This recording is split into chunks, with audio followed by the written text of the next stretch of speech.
जय हिंद साथियों, स्वागत है आप सभी का आपके अपने यूट्यूब चैनल अमन स्टडी पॉइंट में। साथियों, सीटेट के सीडीपी के 600 प्रश्नों की सीरीज में आज पार्ट 7वां है, जिसमें हम महत्वपूर्ण 20 प्रश्नों को देखेंगे। पिछले पार्ट तक हम लोग 120 प्रश्नों को देख चुके थे, तो चलिए देखते हैं आज के प्रश्नों को। और वीडियो को अभी तक आपने शेयर नहीं किया है तो अपने सभी ग्रुपों में शेयर कर दीजिएगा। पहला प्रश्न है, आपके स्क्रीन पर अध्यापक के रूप में शिक्षण संबंधी कार्यों को किस रूप में सोचना चाहिए। तो अध्यापक के रूप में शिक्षण संबंधी कार्यों को बालक के वृद्धि एवं विकास के रूप में सीखना चाहिए। अगला प्रश्न है, ज्ञान और अभिवृद्धि की प्राप्ति ही सीखना है, यह परिभाषा किसने दी है। तो ज्ञान और अभिवृद्धि की प्राप्ति ही सीखना है, यह सीखने की परिभाषा क्रो एंड क्रो ने दिया है। अगला प्रश्न है, आत्मनिष्ठ पद्धति है, यानी आत्मनिष्ठ पद्धति क्या है। अंतर्दर्शन विधि ही आत्मनिष्ठ पद्धति है। अगला प्रश्न है, अपने छात्रों को अधिक उपदेश मत दो, उक्त कथन किस मनोवैज्ञानिक का है। यह जो कथन है जेम्स का है। जेम्स ने यह कथन दिया है कि अपने छात्रों को अधिक उपदेश मत दो। अगला प्रश्न है, अधिगम की प्रभावशाली विधि है। तो अधिगम की जो प्रभावशाली विधियां हैं वह कौन कौन सी हैं। करके सीखना, अवलोकन विधि, व्याख्यान एवं वाद विवाद विधि। अगला प्रश्न है, छात्र केंद्रित शिक्षा की अवधारणा किस संप्रदाय ने सर्वप्रथम दी। तो छात्र केंद्रित शिक्षा की अवधारणा सबसे पहले जो है मनोविश्लेषणवाद संप्रदाय ने दी थी। अगला प्रश्न है, कार्यात्मक संप्रदाय किससे संबंधित है। किससे? विलियम जेम्स से संबंधित है कार्यात्मक संप्रदाय। कार्यवादी संप्रदाय से संबंधित कौन है। यह जो है E.L. थॉर्नडाइक जो है कार्यवादी संप्रदाय से संबंधित है, जबकि विलियम जेम्स कार्यात्मक संप्रदाय से संबंधित है। अगला प्रश्न है, रमेश और अंकित की समान बुद्धिलब्धि 120 है। रमेश अंकित से 2 वर्ष छोटा है। यदि अंकित की आयु 12 वर्ष हो तो रमेश की मानसिक आयु होगी। तो मानसिक आयु और वास्तविक आयु जो होता है, सूत्र इसका जो होता है मानसिक आयु बट्टे वास्तविक आयु इंटू 100।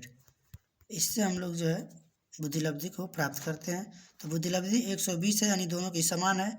तो उन दोनों की जो मानसिक आयु है बराबर होगी, जबकि उनकी जो वास्तविक आयु है अंकित की 12 वर्ष तो रमेश की 10 वर्ष होगी, 2 वर्ष कम। जबकि इन दोनों की जो आयु है वह सेम होगी। उनकी जो आयु है क्या होगी, सेम होगी, तभी जो है दोनों की बुद्धिलब्धि सेम आएगी। अगला प्रश्न है, छात्र की प्रयोगात्मक दक्षता के आकलन का यथोचित रूप है। अवलोकन, कक्षा नायक द्वारा प्रयुक्त मूल्य।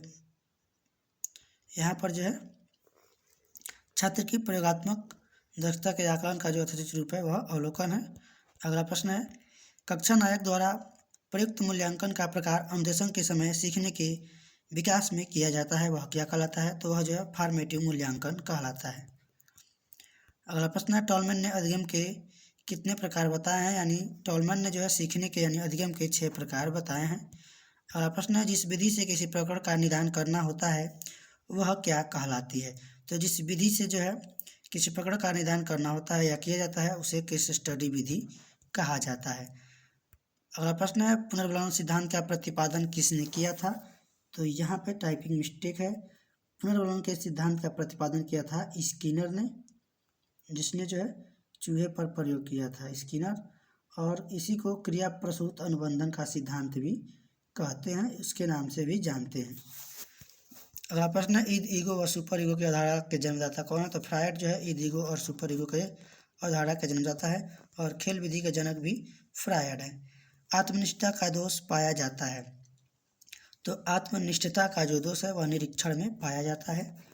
अगला प्रश्न है, जब सीखने की क्रिया की प्रगति एक समान रहती है तो कौन सा वक्र प्रकट होता है। जब सीखने की क्रिया का प्रगति एक समान होगा यानी सीधी रेखा में, तो वह सरल रेखीय होता है, सरल रेखा वक्र प्रकट होता है। बाल अपराधियों के उपचार क्या क्या हो सकते हैं। तो उसमें मनोवैज्ञानिक विधि है, समाजशास्त्रीय विधि है और वैधानिक विधि जो है, ये तीनों जो है बाल अपराधियों के उपचार के विधि हैं। अगला प्रश्न, समस्याग्रस्त बालक कौन से हो सकते हैं या फिर उनके कौन कौन लक्षण हो सकते हैं। तो उसमें जो है समस्याग्रस्त बालक में वे बालक जिनके व्यवहार में ऐसी कोई असामान्य बात होती है जिसके कारण वे समस्याग्रस्त बालक बन जाते हैं, जैसे कि कक्षा में देर से आते हैं, स्कूल से भाग जाते हैं, कक्षा में अधिक बातें करते हैं या फिर अधिक क्रियाशीलता होना, गृह कार्य न करके लाना और कक्षा में पढ़ाई में ध्यान न लगाना, ये जो है समस्याग्रस्त बालकों की लक्षण है। व्यक्तित्व विकास की अवस्था क्या है, तो अवस्था जो है क्या है, तो वह जो है अधिगम एवं वृद्धि जो है व्यक्तित्व विकास की अवस्था है। तो साथियों, इसी के साथ वीडियो समाप्त हुआ। वीडियो पसंद आए तो वीडियो को लाइक और शेयर करें और चैनल पर पहली बार हैं तो चैनल को सब्सक्राइब करें। धन्यवाद। जय हिंद।